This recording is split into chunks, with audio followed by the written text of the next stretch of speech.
আসসালামু আলাইকুম graphics guide বিডিতে আপনাকে স্বাগতম। ভিউয়ার্স, আপনার ইউটিউব চ্যানেলটি কি নতুন? আপনার চ্যানেল গ্রো করছে না? মোস্ট ইম্পর্ট্যান্ট 3 সেটিংস নিয়ে কথা বলবো এই ভিডিওতে। তাই যদি আপনি আগ্রহী হন, দেখতে থাকুন। ফিরে আসছি ইন্ট্রোর পর।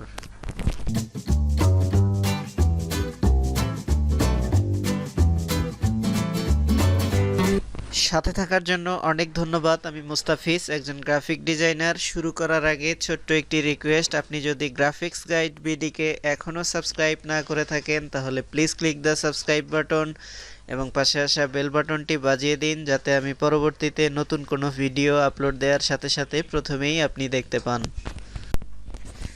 ভিউয়ার্স, আমরা যখন নতুন ইউটিউবিং শুরু করি আমাদের মনে বিভিন্ন ধরনের প্রশ্ন জাগে। কেন আমার চ্যানেলটি গ্রো করছে না? কেন 1000 সাবস্ক্রাইবার পূর্ণ হচ্ছে না? ভিউজ বাড়ছে না? আসলে নতুন অবস্থায় আমাদের ইউটিউব অ্যালগোরিদম সম্পর্কে বেসিক ধারণা থাকে না। ইনফ্যাক্ট অ্যালগোরিদম কি? অ্যালগোরিদম হলো ইউটিউব মেকানিজম, যার মধ্য দিয়ে ইউটিউব আপনার চ্যানেলকে বা আপনার চ্যানেলের ভিডিওকে অডিয়েন্সের সামনে তুলে ধরে বা রিপ্রেজেন্ট করে। এখন আপনার চ্যানেলের সেটিংস যদি ঠিকঠাক না থাকে তাহলে ইউটিউব আপনার ভিডিওকে সঠিক দর্শকের সামনে তুলে ধরবে না। অর্থাৎ আপনার চ্যানেলটি যদি এডুকেশনাল হয়ে থাকে এবং আপনার ভিডিও যদি যারা কুকিং বা গেমিং ভিডিও দেখতে পছন্দ করে তাদের সামনে তুলে ধরা হয়, তারা কিন্তু আপনার ভিডিওতে ক্লিক করবে না। আর বুঝতেই পারছেন, ক্লিক না করলে ভিউ জেনারেট হবে না, সাথে ওয়াচ টাইম বা সাবস্ক্রাইবার কোনো কিছুই আসবে না। তাই সবার আগে আমাদের উচিত চ্যানেলের সেটিংস পুরোপুরি ঠিক করে নেওয়া। তো ভিউয়ার্স, চ্যানেলের সেটিংস ঠিক করার জন্য আমরা চলে যাব রাইট সাইডে কর্নারে। আমাদের চ্যানেলের যে লোগো রয়েছে সেখানে একটি ক্লিক করব এবং এখান থেকে ইউটিউব স্টুডিও ওপেন করে নিব। এটি ওপেন হতে একটু সময় লাগবে। যাদের নেট স্পিড ভালো বা হাই কনফিগারেশনের কম্পিউটার তাদের হয়তো খুব বেশি সময় লাগবে না। আমারটি খুব বেশি ভালো নয়। তো আমাদের চ্যানেলের ড্যাশবোর্ড ওপেন হয়ে গেছে। আমরা এখান থেকে নিচে যে সেটিংস নামে অপশনটি রয়েছে এইখানে একটি ক্লিক করব এবং এখান থেকে চ্যানেল যে অপশনটি, সে চ্যানেল অপশনটিতে একটি ক্লিক করে দিবেন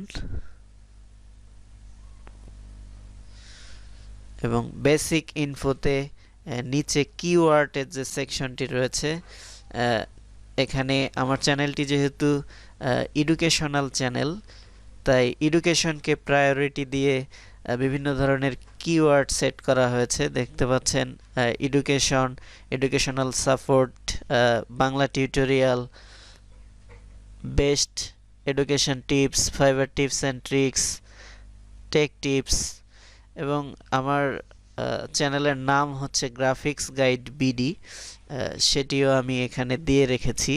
আপনারাও দিয়ে রাখবেন, কেননা এটি আপনার চ্যানেলকে সার্চ রেজাল্টে র্যাঙ্ক করতে সহায়তা করবে এবং আপনার চ্যানেল সহজেই সার্চ রেজাল্টে খুঁজে পাওয়া যাবে। তো এইখানে কিওয়ার্ড সেট করার জন্য শুধুমাত্র আপনি যেই কিওয়ার্ডটি সেট করবেন সেটি টাইপ করবেন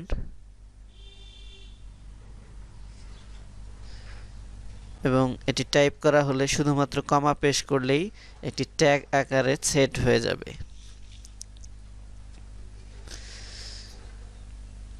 এবং তারপরে নিচে এসে সেভ বাটনে ক্লিক করলেই আপনার কিওয়ার্ডগুলো সেভ হয়ে যাবে।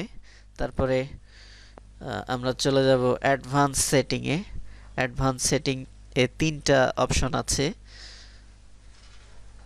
একবারে নিচে যে I want to review this setting for every video, by default এটি টিক মার্ক বা সিলেক্ট করা থাকে।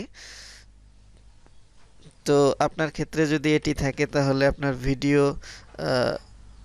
অডিয়েন্সের সামনে ভালোভাবে তুলে ধরবে না ইউটিউব অ্যালগোরিদম। আর প্রথমে যে অপশনটি রয়েছে yes set the channel as made for kids, I always upload content that's made for children, অর্থাৎ এই চ্যানেলটি কিডসদের জন্য সেট করুন এবং আমি সবসময় ছোটদের জন্য ভিডিও বা কন্টেন্ট তৈরি করি, সেক্ষেত্রে আপনি এইখানে টিক দিয়ে রাখবেন। যদিও এই সেটিংসের বিভিন্ন লিমিটেশন রয়েছে, আর আপনার চ্যানেল যদি ছোটদের জন্য না হয়, বড়দের জন্য হয়ে থাকে, তাহলে অবশ্যই দ্বিতীয় যে সেটিংসটি রয়েছে এইটি সিলেক্ট করে রাখবেন। No, set the channel as not made for kids. I never upload content that's made for children. অর্থাৎ এটি ছোটদের জন্য নয় এবং আমার কন্টেন্টগুলো ছোটদের জন্য আপলোড করা হবে না। এটিতে টিক দিয়ে নিচে সেভ বাটনে এসে ক্লিক করে দিবেন, তাহলে এই সেটিংসটিও সেভ হয়ে যাবে। এবং তারপরে দেখতে পাচ্ছেন আপলোড ডিফল্ট নামে একটি অপশন, এইখানে চলে যাব। এখান থেকে অ্যাডভান্স সেটিং, আমরা অ্যাডভান্স সেটিংয়ে ক্লিক করব এবং এখানে দেখতে পাচ্ছেন ক্যাটাগরি নামে একটি অপশন রয়েছে এবং এইখানে এডুকেশন, আমার চ্যানেলটি যেহেতু এডুকেশন তাই আমি এডুকেশন দিয়ে রেখেছি বাই ডিফল্ট। এইখানে পিপল অ্যান্ড ব্লগস এটি সিলেক্ট করা থাকে, তো আপনার ক্ষেত্রে যদি এটি থাকে তাহলে চ্যানেল র্যাঙ্ক করতে সহায়তা করবে না। তাই আপনার চ্যানেল যদি গেমিং হয় তাহলে গেমিং সিলেক্ট করে দেবেন, যদি এডুকেশন হয় এডুকেশন সিলেক্ট করে দেবেন। আমারটি এডুকেশন তাই এডুকেশন সিলেক্ট করে দিয়েছি। তো ভিউয়ার্স, আশা করছি ভিডিওটি আপনার জন্য একটু হলেও উপকারী হয়েছে এবং আপনি কিছুটা শিখতে পেরেছেন। ভালো থাকবেন, সুস্থ থাকবেন এবং গ্রাফিক্স গাইড বিডির সাথেই থাকবেন। ধন্যবাদ।